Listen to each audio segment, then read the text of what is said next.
अस्सलाम वालेकुम नाज़रीन, मैं मोहम्मद असलम हुसैन सियासत की आलमी ख़बरों में आप सबका इस्तकबाल करता हूँ। अमेरिकी सदर जो बाइडन के 2 मुशीर इस हफ्ते इसराइल का दौरा करेंगे ताकि हिजबुल्लाह के साथ जारी तसादुम को ख़त्म करने और मुआहदे पर पहुंचने पर बातचीत की जा सके। इजरायली न्यूज़ साइट वाला के मुताबिक जो बाइडन के सीनियर मुशीर आमोस हॉकस्टन और व्हाइट हाउस कौमी सलामती कौंसिल के मशरक़ वसत और शुमाली अफ्रीका के कोऑर्डिनेटर ब्रेट मैकगर्ग जुमेरात को इसराइल पहुंचेंगे। बताया गया कि हॉकस्टन और मैकगर्ग तल अबीब इंतजामिया के साथ इसराइल और हिजबुल्लाह के दरमियान जारी तसादुम को ख़त्म करने और सरहद के दोनों अतराफ के बेघर अफराद की घरों पर वापसी को यकीनी बनाने के लिए मुआहदे पर पहुंचने की कोशिशों पर बातचीत करेंगे। नाम जाहिर न करने वाले हुकाम का कहना है कि इसराइल और हिजबुल्लाह के दरमियान तसादुम को ख़त्म करने का मुआहदा चंद हफ्तों में हो सकता है। ज़ेर गौर मुआहदे के तहत हिजबुल्लाह और इसराइल के दरमियान पहले 60 दिन की आर्जी मोहलत का आगाज़ मुतवक्के है। इस मुंतकली मुद्दत के दौरान हिजबुल्लाह से मुतालबा किया जाएगा कि वो जनूबी लबनान से अपने भारी हथियार लेतानी दरिया के शुमाल यानी इसराइली सरहद से दूर मुंतकिल करें।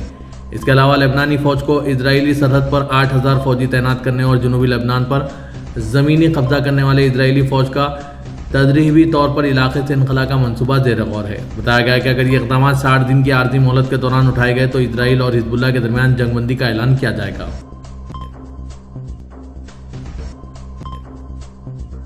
फ़लस्तीन के अक़वाम मुत्तहिदा में मुस्तक़िल नुमाइंदे रियाज मंसूर ने सलामती कौंसिल के मेंबरान से कहा है कि आपके इक़दाम आपकी क़रारदादों के मुताबिक होने चाहिए, या तो इसे नस्लकुशी को रोकें या फिर हमेशा के लिए खामोश रहें। रियाज मंसूर ने सलामती कौंसिल के गाज़ा और मक़बूजा फ़लस्तीनी इलाक़ों की सूरत-ए-हाल पर मुनक़िद खुले इजलास में खिताब किया। उन्होंने कहा कि इसराइल जराइम पर जराइम करने और अक़वाम मुत्तहिदा के हर कानून की खिलाफ वर्जी जारी रखे हुए हैं। मंसूर ने कहा कि इसराइल इस अज़्म के साथ काम कर रहा है कि इसकी कत्ल व गारत और नौ आबादियाती इरादा बैनुल-अक़वामी बरादरी की जानें बचाने और अमन कायम करने के इरादे से ज़्यादा मजबूत है। मंसूर ने कहा कि फ़लस्तीनियों के मुहासरे में बमबारी का निशाना बनाया जा रहा है, इन्हें भूखा रखा जा रहा है और इन्हें इनके कत्ल के लिए मोरद इल्ज़ाम ठहराया जा रहा है। उन्होंने कहा कि फ़लस्तीनियों के पास जाने के लिए कोई जगह नहीं है और वो जानते हैं कि अगर वो चले गए तो वापस नहीं आ सकेंगे। इसराइल इस मंसूबे को हम सब की आंखों के सामने अमली जामा पहना रहा है जो कि नाकाबिल कबूल है। मंसूर ने जोर देकर कहा है कि इसराइल एक नस्ल परस्त कानूनी निज़ाम कायम करने की कोशिश कर रहा है जो खुद को बरतर समझता है और गैर इंसानी है। उन्होंने कहा कि आप कब तक इसराइल को हमारे साथ गैर इंसानी सलूक करने और हमें मिटाने की कोशिशों की इजाज़त देंगे? क्या यह आपके लिए काबिल कबूल है कि इसराइल तबाही और भूख के ज़रिए गाज़ा के शुमाल से शुरू करते हुए फ़लस्तीनी अवाम को ख़त्म करें? क्या आपके पास कुछ भी करने को नहीं, आपके पास बहुत कुछ करने को है। फ़लस्तीनी अवाम ने हथियार नहीं डाले, आपको भी नहीं डालने चाहिए। मंसूर ने अक़वाम मुत्तहिदा के मेंबरान की मज़म्मत के बारे में सवाल उठाते हुए कहा कि यह कब जवाबदेही में तब्दील होगी। उन्होंने मज़ीद कहा कि अगर बैनुल-अक़वामी बरादरी ने कार्रवाई नहीं की तो इसराइल अपने जराइम में नई सतह पर पहुंच जाएगा। नस्लकुशी को सज़ा ना मिलने से मुमकिन बनाया जाता है। इसराइल ने हर सुर्ख लकीर को अबूर किया, हर कानून की खिलाफ वर्जी की और हर पाबंदी को तोड़ा है। आप बस कब कहेंगे? गाज़ा के शुमाल में इसराइल के ताज़ा तरीन हमलों में भारी तादाद में हलाकतों की इत्तलात है। अक़वाम मुत्तहिदा के सेक्रेटरी जनरल के तर्जुमान स्टीफन दोचार्ज ने रोज़ाना की प्रेस कॉन्फ्रेंस में मशरिक़ व सतह में हो रही पेशरफ्त के बारे में सहाफ़ियों के सवालात के जवाब दिए। दोचार्ज ने कहा कि अक़वाम मुत्तहिदा के इदारों को शुमाली गाज़ा पर इजरायली हमलों के नतीजे में हलाकतों की गैर मामूली तादाद की खबरों पर गहरी तशवीश है। गुज़िश्ता रोज़ इसराइल की जानिब से गाज़ा में किए गए हमले की तफसीलात बताते हुए उन्होंने कहा कि अक़वाम मुत्तहिदा के खुसूसी राब्ताकार बराए सिलसिला अमन मशरिक़ व सतह रोवेंज़लैंड ने बताया कि इस हमले में 25 बच्चों समेत कम अज़ कम 90 फ़लस्तीनी मारे गए या लापता हो गए।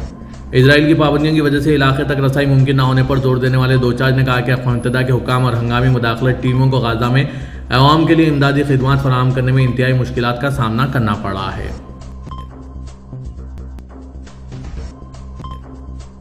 अक़वाम मुत्तहिदा के आलमी खुराक प्रोग्राम WFP ने खबरदार किया है कि अगर फौरी इक़दाम ना किए गए तो इसराइली हमलों की जद में आए गाज़ा में जारी इंसानी बहरान तो क़हत में तब्दील हो सकता है। रोम में वाक़ अक़वाम मुत्तहिदा तंजीम ने जारी करदा तहरीरी बयान में कहा है कि WFP खबरदार करता है कि अगर फौरी इक़दाम ना किए गए तो गाज़ा में जारी इंसानी बहरान क़हत में तब्दील हो जाएगा। मौसम सरमा करीब आ रहा है। इस दौरान गाज़ा की पट्टी में दाखिल होने वाली खुराक और दीगर ज़रूरी इंसानी इमदाद में कमी के तबाकुन नताइज बरामद हो सकते हैं। बयान में अक़वाम मुत्तहिदा की ग़िज़ाई तहफ़्फ़ुज़ दर्जाबंदी इदारे IPC की रवां महीने के आगाज़ में जारी रिपोर्ट के हवाले से कहा गया है कि नवंबर तक गाज़ा की 90% से ज़्यादा आबादी शदीद नवियत के ग़िज़ाई अदम तहफ़्फ़ुज़ का शिकार हो जाएगी। मज़ीद ये कि गाज़ा के शुमाली इलाकों में सूरत-ए-हाल मज़ीद ख़राब हो रही है और अगर मुकामी हालात में बेहतरी ना आई तो क़हत से मुतासरा लोगों की तादाद में मज़ीद इजाफा हो सकता है। बयान में कहा गया कि गाज़ा में इंसानी इमदाद पर पाबंदियाँ इंतहाई सख्त है। अक्टूबर के दौरान सिर्फ 5000 मैट्रिक टन खुराक गाज़ा पहुँचाई जा सकी है और यह मकदार WFP की इमदाद पर इन्हिसार करने वाले 11 लाख अफराद के लिए दरकार बुनियादी ग़िज़ाई इमदाद का सिर्फ 20% हिस्सा है।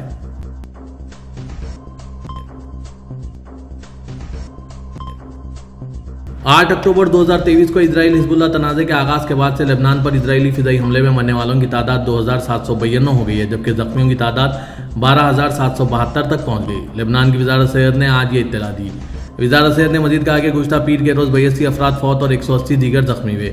मज़ीद लेबनानी फ़ौजी ज़राए ने बताया कि इजरायली फ़ौज ने गुज़श्ता रोज़ जनूबी लेबनान के तकरीबन 30 देहातों, कस्बों और शहरों पर 50 से ज़्यादा फ़िदाई हमले किए। ज़राए ने मज़ीद कहा कि सबसे शदीद हमले जनूबी शहर सेडोन के सेदा मोहल्ले में हुए, जहां 3 इमारतों को निशाना बनाया गया, जिसके नतीजे में 6 अफराद फौत और 37 ज़ख्मी हुए, जिनमें से अक्सरियत बेघर अफराद की थी। ज़राए ने बताया कि इजरायली जंगी तैयारों ने लेबनान और शाम को मिलाने वाली सरहदी सड़क पर फ़िज़ा से ज़मीन पर मार करने वाले 6 मिसाइलों के जरिए 3 फ़िज़ाई हमले भी किए, जिससे दोनों ममालिक के दरमियान दोनों सीमतों से सफ़र करने वाले राहगीरों की नकल व हरकत में रुकावट पैदा हुई। रूस ने 131 ऑस्ट्रेलियाई शहरियों पर मुल्क में दाखिले पर पाबंदी आयद कर दी। रूसी वज़ारत ख़ारजा की जानिब से जारी बयान में कहा गया कि ऑस्ट्रेलियाई हुकूमत ने कुछ रूसी शहरियों पर सियासी वजूहात की बिना पर पाबंदियां आयद की थी। इसके जवाब में 131 ऑस्ट्रेलियाई शहरियों पर मुल्क में दाखिले पर पाबंदी आयद की गई, जिनमें फ़ौजी हुकाम, कंपनियों के मैनेजर्स और सहाफ़ी शामिल है, जबकि इन अफराद की फहरिस्त भी शाया कर दी गई। बयान में यह भी कहा गया कि ऑस्ट्रेलिया रूस के खिलाफ अपनी पॉलिसी जारी रखे हुए है और इस वजह से पाबंदियों की फहरिस्त की तजदीद का अमल जारी रहेगा। चीन ने बरामदी बरकी गाड़ियों पर इजाफी कस्टम ड्यूटी आयद करने की वजह से आलमी तिजारती तंजीम में यूरोपीय यूनियन के खिलाफ शिकायत दर्ज करवा दी है। चीन वज़ारत तिजारत ने जारी करदा बयान में कहा है कि हम गुज़श्ता साल शुरू की गई सब्सिडी तहकीकात के बाद चीनी पैदावार कुनंदगान के साथ हुकूमती ताउन की बुनियाद पर इजाफी कस्टम ड्यूटियाँ लगाने पर ना तो यूरोपीय यूनियन के साथ इत्तेफाक करते हैं और ना ही हमें इजाफी कस्टम ड्यूटियाँ कबूल है। बयान में कहा गया कि बीजिंग इंतजामिया चीनी कंपनियों के कानूनी हुकूक व मफादात के तहफ़्फ़ुज़ के लिए तमाम ज़रूरी इक़दाम करेगी और इस सिलसिले में आलमी तिजारती तंजीम के तनाज़ात के हल के तरीक़ेकार की तरफ रुजू किया गया। बयान में यह भी कहा गया कि चीन मुज़ाकरात के ज़रिए तनाज़ात के हल के हक़ में है और यूरोपीय यूनियन के साथ नए मरहले के मुज़ाकरात जारी हैं। हम उम्मीद करते हैं कि यूरोपीय फ़रीक़ चीन के साथ तामीरी अंदाज में ताउन करेगी और एक ऐसा हल निकाला जाएगा जो दोनों फ़रीक़ीन के लिए काबिल कबूल हो और तिजारती कशीदगी का बास ना बने। वाज़ह के यूरोपीय यूनियन कमीशन ने कल ऐलान किया था कि चीन में तैयार करदा बरकी गाड़ियों पर सब्सिडी की तहक़ीक़ात मुकम्मिल हो गई और चीन से यूरोपीय यूनियन ममालिक के लिए दरामद की जाने वाली बरकी गाड़ियों पर 5 साल के लिए इजाफी कस्टम ड्यूटियाँ आयद की जाएगी।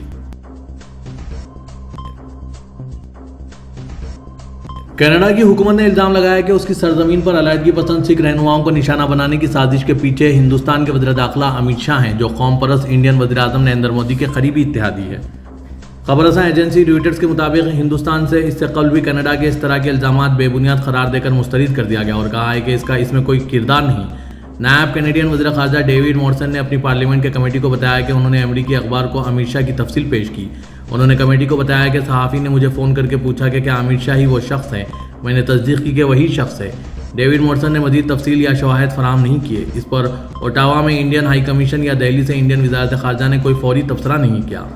इंडिया की हुकूमत सिख अलहदगी पसंदों को दहशतगर्द करार देकर अपनी सलामती के लिए खतरा समझती है।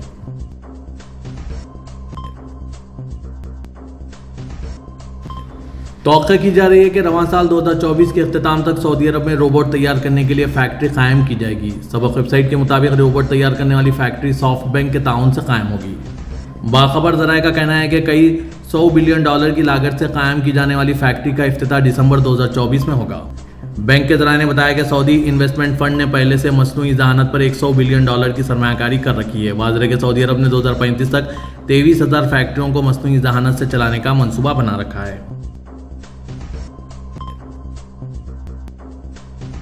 सऊदी वज़ारत दिफा ने 3 नए बहरी जंगी जहाज़ों की खरीदारी के लिए स्पेन से मुआहदा किया है। सबक वेबसाइट के मुताबिक वज़ारत दिफा ने स्पेन के साथ बहरिया की मुश्तरका मशकों के अलावा तजुर्बात के तबादले पर भी इत्तेफाक कर लिया। मुआहदे के मुताबिक स्पेन एवेंटी 2200 जदीद जंगी बहरी जहाज़ सऊदी बहरिया के लिए तैयार करेगा। वाज़ह के इन बहरी जहाज़ इंतहाई जदीद नवीयत लड़ाका जहाज़ है जो जदीद जंगी आलात और नई टेक्नोलॉजी से लैस है।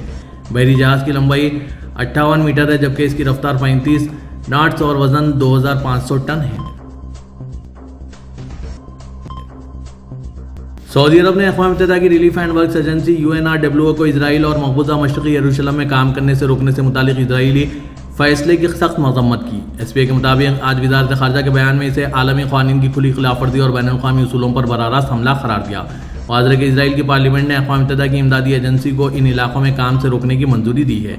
बयान में कहा गया कि यह इक़दाम फ़लस्तीनी अवाम को दरपेश मौजूदा इंसानी तबाही को नज़रअंदाज करता है और ज़रूरी خدمات کی فراہمی میں اقوام متحدہ کے کردار کو روکتا ہے۔ سعودی عرب اقوام متحدہ کی ایجنسیوں اور اس کی امدادی تنظیموں کو سیاسی اور عسکری طور پر نشانہ بنانے میں اسرائیلی قابض حکام کے مسلسل اور منظم طریقوں کو مسترد کرتا ہے۔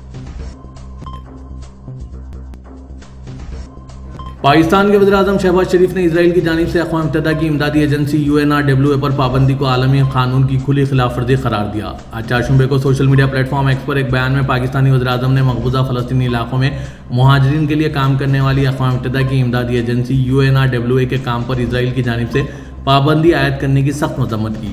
شہباز شریف نے کہا کہ انتہائی ضروری امداد کو لاکھوں بے بس فلسطینیوں تک پہنچنے سے روک کر اسرائیل بین الاقوامی انسانی قانون اور اقوام متحدہ کے چارٹر کی ایک اور صریح خلاف ورزی کا مرتکب ہو رہا ہے، جس کے لیے اسے عالمی برادری کو جواب دہ ہونا چاہیے۔ پاکستان کے وزیراعظم اس وقت 2 روزہ سرکاری دورے پر سعودی عرب میں ہیں، جہاں انہوں نے گزشتہ روز سعودی ولی عہد محمد بن سلمان سے ملاقات کی۔ منگل کو اسرائیلی قانون سازوں نے 2 قوانین کی منظوری دی تھی، جن سے غزہ میں امداد فراہم کرنے والی اقوام متحدہ کی امدادی ایجنسی UNRWA کے کام جاری رکھنے کو خطرات لاحق ہو سکتے ہیں۔ خبر رساں ANC ایسوسیٹ پریس کے مطابق ان قوانین میں اقوام متحدہ کی ایجنسی کو اسرائیلی سرزمین سے اپنا کام جاری رکھنے سے روکا گیا ہے اور اسے دہشت گرد تنظیم قرار دیتے ہوئے اس کے ساتھ سفارتی تعلقات ختم کرنے کا منصوبہ بنایا گیا ہے۔